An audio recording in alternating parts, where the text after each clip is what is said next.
Hello, welcome to the True Crime Lounge. My name is Breezy, and if you're new here, we talk crime, and this is a safe haven for all true crime lovers. There is no judgment here. Okay, but it's hard to believe though, we are almost done with season 2. And it's kind of bittersweet, it's crazy. I started this podcast back in Alabama, and now here I am in Tennessee, finishing up season 2. But I am excited to announce that next season will begin January 16th, 2023 at 6 o'clock p.m. And our theme for next season will be Ode Irony. And we'll focus on cases of criminals who were too smart for their own good. But between podcasts, I will be doing mini series on here as well as working on my channel, which you can go check out. For any updates you can find me on my social medias at Facebook, Instagram, and Twitter. You can also private message me. I do check those, as well. I have a merch shop that you can go check out, in which if you haven't, there is a shirt pertaining to season 2 that you can go buy if you would love to help a girl out. You don't have to. I also have a Patreon in which you can join if you would like. Now, since we have all those technicalities out of the way, why don't we dive into today's episode? We are focusing on Jim Miller. And who exactly is he? Well, he was born James Miller and is probably one of the many violent men in the Old West. He was an officer, Texas Ranger, outlaw, and professional hitman. So, I think this is the first episode where I've done, or I think it's talking about a road cop, police officer in general. Anyway, he was said to have killed 12 people during gunfights and more in outlaw activities. He often dressed with very good, impeccably in good manners. He did not drink or smoke. He attended church, and he was nicknamed Deacon Miller. He was basically a wolf in sheep's clothing. He also was the bad seed from an early age. He was born in Van Buren, Arkansas, to Jacob and Cynthia Basham Miller on August 25th, 1861. His family moved to Texas in 1862 when he was 1. His dad, Jacob, was a stonemason and helped build the first Capitol building in Austin. At the age of 8, he was killed supposedly by his grandparents. His dad was. So, but his dad's cause of death has yet to be proven, though. So, in 1884, his sister Georgia would marry John Coop, and Coop did not like Miller at all, so July 30th, 1884, Coop was killed by a shotgun blast when he was in his bed at his home located 8 miles northwest of Gainesville, Texas. It was not a secret that Jim and John did not like each other, which should be no surprise when they quickly arrested him. But he tried, convicted, and they sentenced him to life in prison. However, his attorney took the case to the Texas Court of Appeals, and there they were able to get the conviction reversed on technicality. So, after all that, Miller got involved with the outlaw gang in San Saba County, Texas. With them, he would start robbing trains and stagecoaches and killing people along the process. He will even go and purchase 1/2 interest in a saloon in San Saba. San Saba, I think that's how it's pronounced. It was this time he started embarking on his career as a hitman. In murder, basically. He would casually proclaim that he murdered anyone for money, with his prices varying from $150 to $2,000. His newfound career as a hitman would eventually earn him a reputation for getting the job done quickly and efficiently. He would usually use a shotgun ambush at night, of course, because nobody expects it to be at night. To the public, he was mild-mannered, and he never cursed. Like I said, he dressed impeccably. He did not even or drink or smoke. Interesting. Anyway, even though he was basically a hired hitman, he would attend church and read the Bible. He was not a fast-draw gunfighter like many others of the men of the Wild West, but he was quick to use a gun when it suited him. He was also known to have killed at least several men in saloons when arguments would erupt over poker games.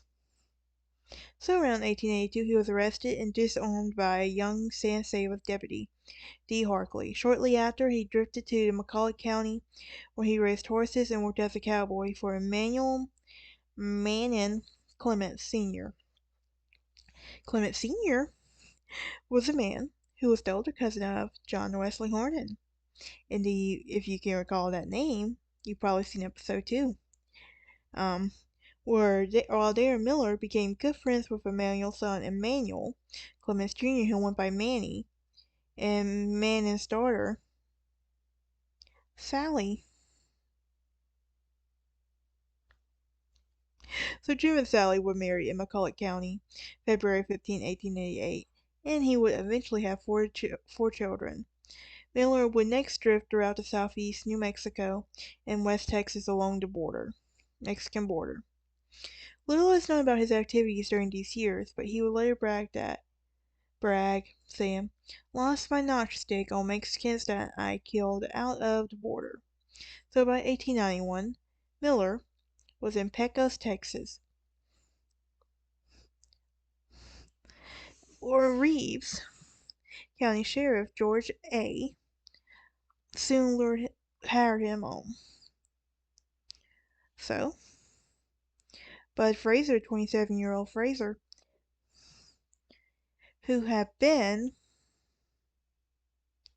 sheriff for less than a year, was badly in need of a deputy in the frontier town and asked for questions on Miller.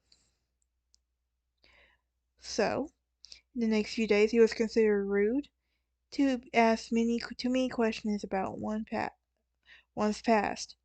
It was a fatal mistake for Fraser. So Manny Miller soon moved his family, along with his brother-in-law, Manny Clements, to Pecos, where his family attended church and was an upstanding group by all appearances. At about this time, cattle wrestling and horse theft increased, and down the Pecos Valley Miller spent time pursuing thieves. But then he never captured any. It raised suspicions to the mind of a local gunfighter and hard case Bernie Riggs, who just happened to be Fraser's brother-in-law. As increase in theft had started to occur just about the same time Miller became a deputy, Riggs had pointed out that perhaps Miller should be looked at as a suspect and suggested Miller be fired. When Fraser confronted his deputy, Miller laughed at his accusation.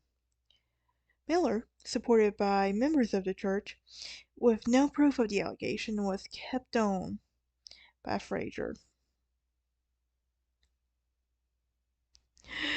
and continued to serve as deputy. However, when Miller killed a Mexican prisoner who was trying to escape, Fraser investigated. Riggs alleged that Miller murdered the man because he knew the deputy had hidden a pair of stolen mules. When Fraser found that Riggs was correct and located the stolen mules, he immediately fired Miller.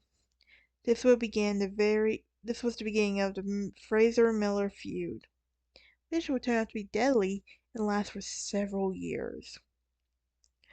So,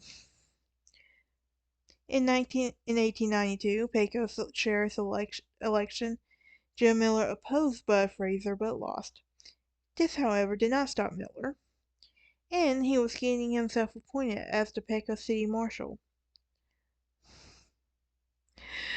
Miller then hired his brother-in-law, Manny, as a deputy, surrounded himself with gunmen, including a hard-case gunfighter, Bill Earhart, John Denson, and another cousin of John Wesley Hardin, and Martin Q. Hardin, who is not known to have been related to John Wesley, but the two refer to themselves as cousins. Which I kind of get that, referring to yourself as someone's cousin or sibling, something like that. But anyway, in May 1893, Sheriff Fraser was away on business, and Miller's criminal Clement virtually took over the town. In the meantime, Miller and his henchmen were also hatching a plan to assassinate him upon his return. The plan was to stage a shootout on the railroad station with the sheriff's return. Nearby would be a third man who would shoot Fraser, making it appear a stray bullet had killed him. However, when Con Gibson overheard the plan, while the local saloon he contacted Fraser let him know about it. Fraser, in turn, contacted the Texas Rangers. While Fraser arrived, he was flanked by Texas Rangers. Captain John R. Hughes was soon arrested Miller, Clements, and Hardin. The three were indicted September 7, 1893, for conspiring to kill Fraser. The case was transferred to El Paso to be tried. However, Con Gibson, the primary prosecution witness, fled to nearby Eddy, which is now Carlsbad, New Mexico, where Miller's henchmen shot and killed Denson. With their witness gone, the state had to force to release the three. Though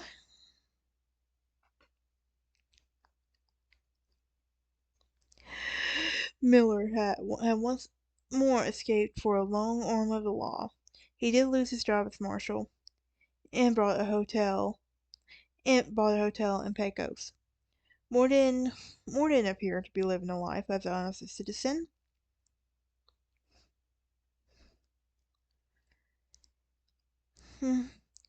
He and settled down.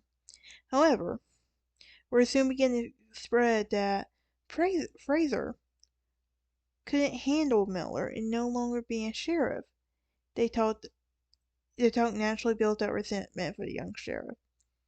So, on April 18, 1894, when Fraser encountered Miller on the street, he yelled at him, "Jim, you're a cattle rancher and a murderer. Here's one for Con Gibson." Fraser then opened fire, striking him in the back right arm near his shoulder. Miller fired back, but succeeded on grazing a man named Joe Krause, a local storekeeper, but then emptied his pistol into Miller's chest, and he collapsed. But then walked away, only to find out later on, amazingly, Miller was not dead. Interesting. So, several of his friends picked up that Miller and carried him to his hotel. Also surprised that the man wasn't dead, they discovered a metal breastplate that Miller wore under his coat. Now it was clear that he was basically a hired killer. He always wore heavy frock coats. However, this information was not shared with Fraser. Though Miller survived, he would spend his next several months convalescing, and there would be no more conflicts between the two men, even though Miller had been making threats the entire time. In November 1894, when the sheriff election came up again, Fraser lost. He then moved to Carlsbad, New Mexico, where he opened a livery stable. Fraser returned to Pecos for the next month to settle his affairs. The ex-sheriff, Jim Miller, in front of Zimmer Blacksmith shop, December 26, 1894. Having heard the frequent threats that Miller had made against him, he drew his gun, sending 2 shots into Miller's right arm and left leg. With success, Jim then began firing it with his left-handed. So when Fraser sent 2 more slugs into Miller's chest, Amazed that Miller was still alive and standing, he was confused and fled. It was only later that the ex-sheriff would find out that Miller's protective breastplate. So, in March 1895, John Wesley Hardin, who became an attorney while in prison, arrived in Pecos, filed the charges on attempted murder against Bud Fraser. The ex-sheriff's trial was scheduled to be heard in El Paso. However, Hardin was killed before it came to trial. And Fraser was acquitted May 18, 1996. Of course, was furious and in the end would take a final revenge. But Fraser was not Miller's only target. Riggs, his brother-in-law, a hard-case gunfighter, and the man who exposed Miller's thievery while he was on deputy, was also in Jim's crosshair. Riggs, who is also said to have been the only man that killer Jim Miller ever truly feared. In typical fashion, Miller decided that Riggs should also die. So in early 1896, two of Miller's henchmen, John Denson, Bill Earhart, was overheard in Fort Stockton, Texas, murdering threats against Bernie Riggs. Later in Pecos, Texas, to seek out Miller's nemesis. However, U.S. Deputy D. Harkey wired a telegram warning of Riggs when the pair arrived. Bernie avoided them. However, on the morning of March 3rd, as Riggs was substituting for friends as a bartender in R.S. Johnson's saloon, he was alone. Denson and Earhart burst into the room and shot as Earhart grazed Bernie, who instantly fired back, killing the other man.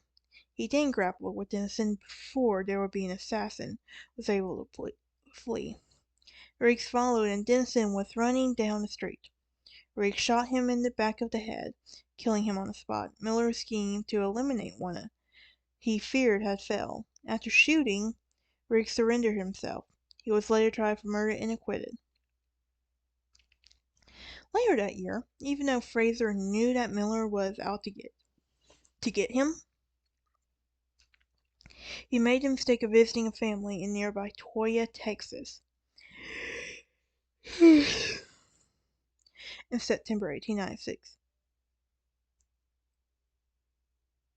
On the morning of the 14th, Bud was playing cards with his friends in a saloon when Miller pushed open the door, fired both barrels, practically blowing Fraser's head from his body. With it, Bud's distraught sister approached Miller with a gun. He said, "I'll give you what your brother got. I'll shoot you right in the face." Once again, the far too lucky and Jim Miller were acquitted in the murder of Fraser in defense of he had done no worse than Fraser. During the trial, a man named Joe Earp, no relation to Earp brothers, had testified in his trial, becoming his next target. Several weeks afterwards, Earp was shot down reportedly by Miller before galloping 100 miles in one night to establish an alibi.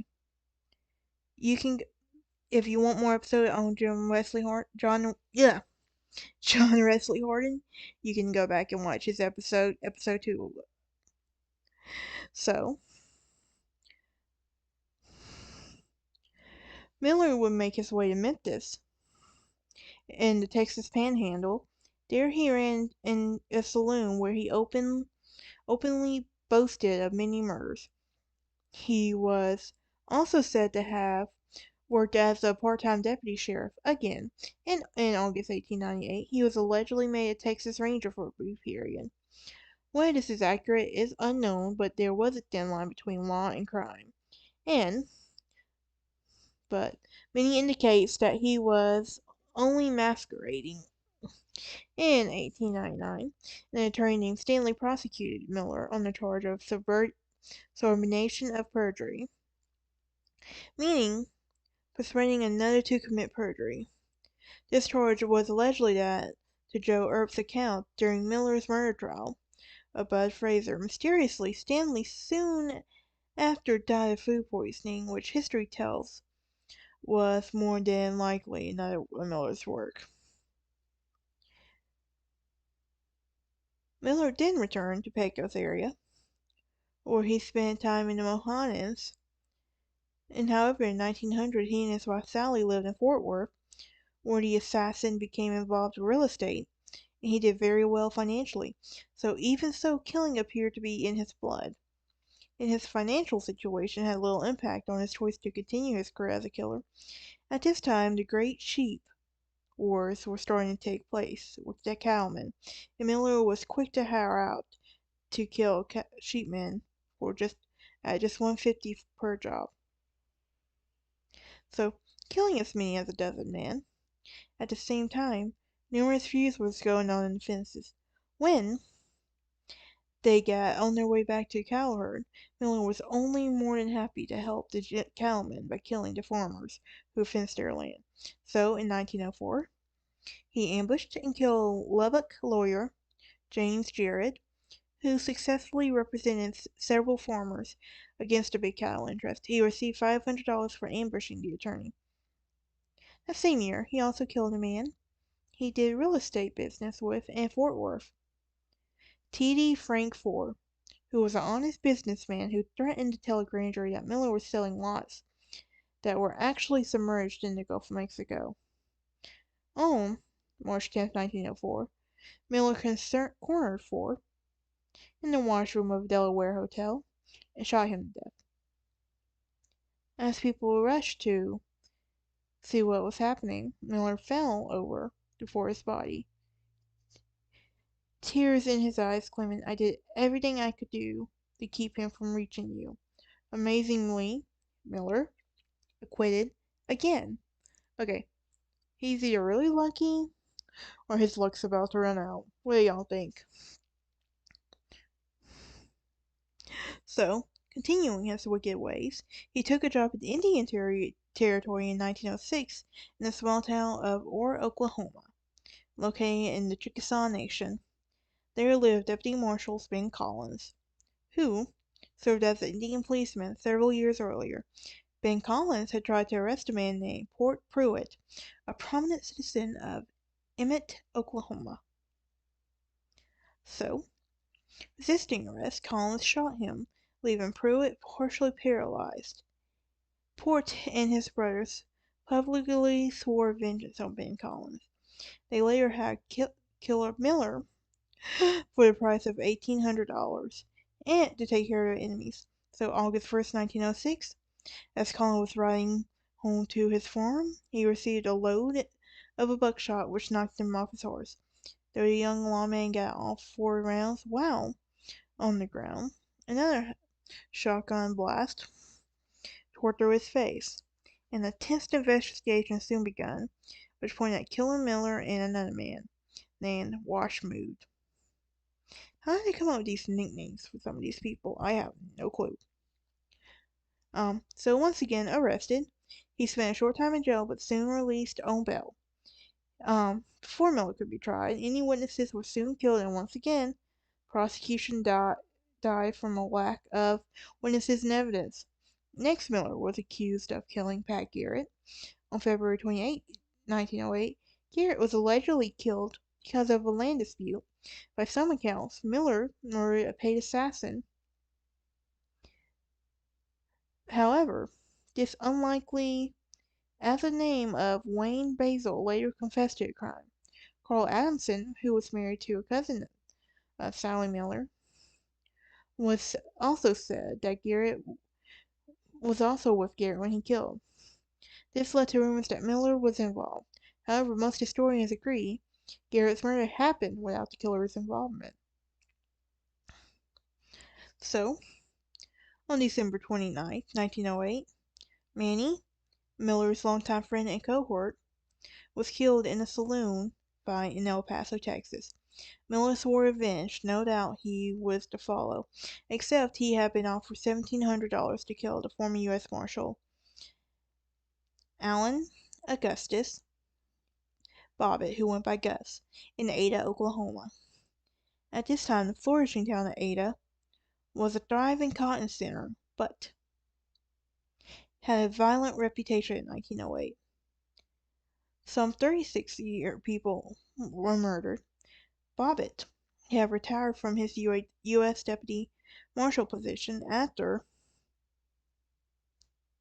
Oklahoma became a state the previous year, and because the ranch moved to a ranch near Roth, Oklahoma. However, though retired, Bobbitt was not quiet about his feelings about how many of the events taking place in the area. Several citizens, including saloon owner Jesse West and Joe Allen, were practicing and known for the Indian skinning. This practice involved taking advantage of Native Americans who were granted 160 acres in exchange for their reservation land, though Oklahoma law required that any such land being sold to whites have to be the approval of a county court judge. Through opportunists and advantage of the situation, the Indians tried.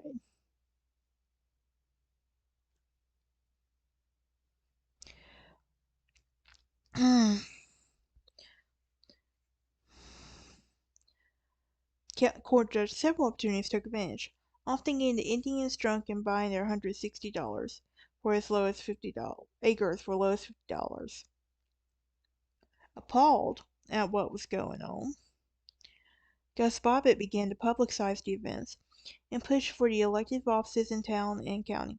As a result, those who were handsomely profited hired notorious Jim Miller to solve their problems. So February 27, 1909, Bobbitt was shot as he drove his wagon home from Ada. He lived an hour away.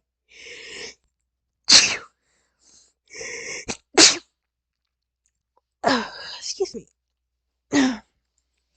But before he died, he was instructed. He instructed his wife to how to dispose his property, which included $1,000 as a reward for the man killing him, who had been killed. With no time, the posse was after Bobbitt's killer and numerous others, hoping to land that reward. However, Long escaped scot-free, as many times before. Miller was so confident that his escape was sloppy this time. The posse soon found the horse and a horse at a home and a man named Williamson, who is said to have been yet another one of Miller's many relatives. Miller borrowed a mare from Williamson, admitting that he had killed a man and threatened to kill Williamson when he talked. In the end, the posse tracked down the notorious killer, found that Bobbitt's paid assassin was indeed Jim Miller. His luck's about to run out. The result of a conspiracy among several individuals, a livestock speculator named Barry Burrell had hired Miller, but he was not alone. Several others who were involved in profitable Indian skinning were also part of the murder. In April, Miller, along with Jesse West, Joe Allen, Barry B. Burrell, were arrested for killing Gus Bobbitt. And so by August 6, 1909, all the conspirators had been jailed in Ada, Oklahoma. Though it was not well known that the others had killed Bobbitt in a murder for hire scheme, the evidence was not solid. Awareness of evidence in Miller's history of never having suffered consequence of his action caused a lynch mob of about 50 men to storm the jail in April 19. The mob quickly overpowered the jailers and dragged the 4 men outside in an abandoned livery stable behind the jail. The prisoners were bound with baling wire and ropes tossed over the rafters. Miller's cohorts were hanged first, and then, after the vigilantes asked him to admit to his crimes, Miller then allegedly said, "Let the record show I've killed 51 men," before he died. He also asked for a black broadcloth to be draped around his shoulders. He then said, "Let her rip." After his death, One respected citizen said to Miller, "He was just a killer, the worst one I ever knew."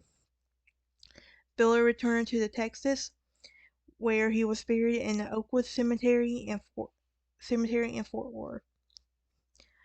Oh wow. Okay, so I will say this. Out of all the ones we had discussed this season, definitely the most dangerous. Definitely one who was a cop. So he definitely did go rogue. But I want to know what y'all think. Do y'all think he was just pure lucky to get out of it? Or what? Let me know in the comments. I will see y'all next time when we have our season 2 finale as we talk about the case of Jesse James.